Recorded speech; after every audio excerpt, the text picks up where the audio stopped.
Olá pessoal, tudo bem com vocês? Esperamos que sim. Eu sou a professora Camila Fernandes Ferro. Estou ministrando então a disciplina de Cinesiologia e Biomecânica. Hoje nós vamos para a nossa sexta aula, na qual nós vamos falar a respeito do esporão de calcânio, tá? Na parte 1 da nossa aula nós vamos falar, então vamos introduzir o assunto para ficar mais fácil da gente entender no decorrer da aula. Tudo bem? Então, como a gente viu no decorrer da nossa disciplina, o calcânio ele é o maior osso do pé, certo? E ele serve para quê? Para suporte. Então, o suporte que o calcânio dá para o nosso corpo, ele suporta a maior parte do peso, certo? Nessa região ali do calcânio, onde tem a inserção do tendão do calcânio, propriamente dito, é comum ter bastante camada de células com queratina, tá? Essas células e essa região, elas são revestidas por um coxim gorduroso que serve para amortecer o impacto e também para proteger a origem da fáscia e o tendão do calcânio, tá? Lembrando que tanto a fáscia como o tendão do calcânio, eles são tecidos conjuntivos fibrosos, tá? Então, o que é o esporão de calcânio propriamente dito, tá? Então, caso nos perguntem, a gente sabe que o esporão do calcânio ele é uma síndrome dolorosa, tá? Da região subcalcânea, ou seja, na região plantar do calcânio, tá? Ela é uma dor no calcanhar induzida mecanicamente, ou seja, através de uma estrutura do nosso corpo, tá? A estrutura do nosso corpo que vai ser modificada devido a algumas alterações que a gente vai falar no decorrer da aula, tá? Essa estrutura vai ser alterada e vai então produzir uma dor, tá? Por isso que é uma dor induzida mecanicamente, a gente pode dizer. E muitas vezes ela é confundida com a fascite plantar. Por quê? Tá? Porque a região de dor, elas são bem próximas, tá? Porém, é mais comum um esporão de calcânio apresentar, tá? O quadro doloroso dele ser bem central no calcânio, enquanto a fáscia, a dor da fascite plantar, ela é mais medial, certo? Então, vamos entender um pouco como que isso acontece. Lembrando que a fáscia, ela tem uma pouca maleabilidade, né? E quando a gente está caminhando, está correndo, ela gera uma tensão no calcânio, né? Por quê? Por causa da nossa descarga de peso. E lembrem, ela tem pouca maleabilidade, desculpa, e ela precisa, então, estabilizar o arco plantar, tá? Então, isso gera uma tensão muito grande no calcânio.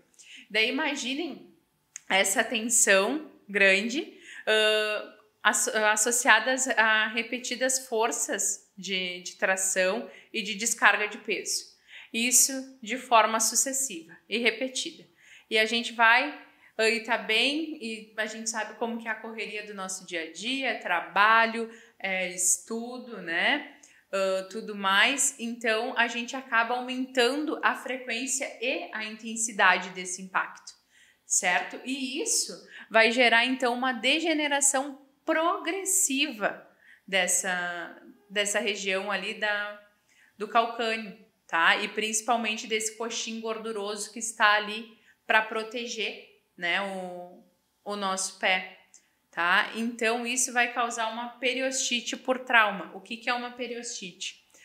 Lembram em anatomia que quando a gente tem, né, os ossos, a gente tem uma camada que é o periósteo, que ele vai envolver o osso e serve para proteção, é uma camada muito dura para proteção do osso, então eu vou ter uma inflamação dessa região, tá? Devido a esses traumas repetidos, a descarga de peso inadequada às forças de tração, né? Ao impacto que é gerado nessa região do calcânio, tá? E durante essa cicatrização, o osso entende, o cérebro, melhor dizendo, entende, peraí, alguma coisa está errada, eu preciso deixar essa região ali mais dura, tá? Para que tenha maior, para que não cause um novo trauma, tá? Então, no momento da cicatrização, ao invés de vir o tecido,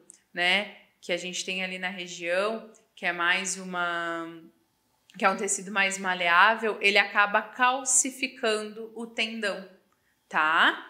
E isso vai gerar, então, o esporão de calcânio, que nada mais é que uma saliência óssea na região do calcânio, tá?